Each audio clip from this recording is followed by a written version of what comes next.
புத்தர் போதனைகள். உங்களுக்கு நீங்கள் செய்யக்கூடிய சிறந்த உதவி உங்களை புண்படுத்திய அனைவரையும் மன்னிப்பதாகும்.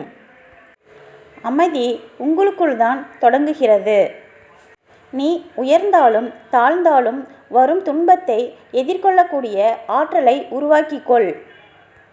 நிதானம் 10 விதமாய் சிந்திக்க வைக்கும். அனைத்தும் முதலில் எண்ணங்களிலிருந்து தான் தொடங்குகிறது. காலத்தை வெல்ல முடியாது. அதனால் அதனுடன் சேர்ந்து பயணித்து காலத்தை உனது நண்பனாக்கிக்கொள். ஒரு செயலின் சிறப்பான தொடக்கமே நல்ல முடிவையும் முன்னேற்றத்தையும் தரும். பொய்கள், ஏமாற்றுதல்கள் மற்றும் சாக்குகள் சிறிது காலத்திற்கு உங்களுக்கு மகிழ்ச்சியை தரும். ஆனால் நீங்கள் எதிர்காலத்தில் விலை கொடுக்க வேண்டும். உயிர்களை நேசியுங்கள், பயன்படுத்தாதீர்கள். யாரையும் துன்புறுத்தாமல் இருப்பதே சிறந்தது. வெறுப்பை முடிவுக்கு கொண்டு வருவதற்கும் அமைதியை கண்டறிவதற்கும் அன்பு மிகவும் முக்கியமானது. உன்னுடைய மனசாட்சிக்கு மட்டும் உண்மையாக இரு. யாரிடமும் உன்னை நிரூபிக்க வேண்டிய அவசியம் இல்லை. உண்மையை மட்டுமே பேச பழகு. இல்லையென்றால் மௌனமாக இருந்துவிடு.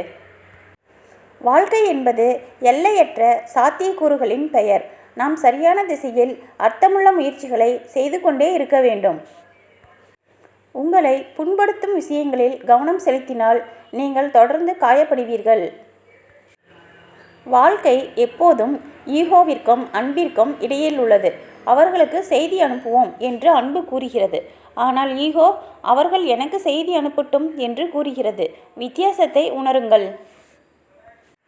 நம்மை ஒதுக்கி வைக்க வேண்டும் என நினைப்பவர்களிடமிருந்து நாமவே ஒதுங்கிவிட வேண்டும். அதுவே அதை. வாழ்க்கையின் மகிழ்ச்சி அவரவர் எண்ணங்களை பொறுத்தே அமையும். நீதி என்பது பிறரிடத்தில் ஒழுக்கமாக நடந்து கொள்வது. நேர்மை என்பது நமக்கு நாமே ஒழுக்கமாக நடந்து கொள்வது. தனியாக இருக்க கற்றுக்கொள்ளுங்கள். ஏனென்றால் யாரும் நிரந்தரமாக இருக்க மாட்டார்கள். வெற்றியை விட தோல்வியை கடந்தவன் நிம்மதியை அனுபவிக்க முடியும். ஒருவரின் இன்பத்திற்கும் துன்பத்திற்கும் காரணம் அன்புதான். நீ கீழே விழும்போது நண்பனையும் நீ உயரும்போது துரோகியையும் காட்டி கொடுத்துவிடும். எதற்கெல்லாம் கோபம் வருகிறதோ அதற்கெல்லாம் புன்னகை செய்ய கற்றுக்கொள்ளுங்கள். வாழ்க்கை இனிமையாகும். ஒரு சிலரின் நிராகரிப்புகளே நம்மை தகுதியான இடத்திற்கு அழைத்து செல்கிறது. உங்களை நேசிப்பவர் மீது குறைகளை காணாதீர்கள். அன்பு செலுத்துகிறோம் என்பதற்காக வார்த்தைகளால் யாரையும் காயப்படுத்தாதீர்கள். காயப்படுத்துபவரின் அன்பு என்பது தனக்கு பிடித்த உணவு எல்லாம் பரிமாறி இலை ஓரத்தில் நஞ்சு வைப்பதற்கு ஒப்பானது.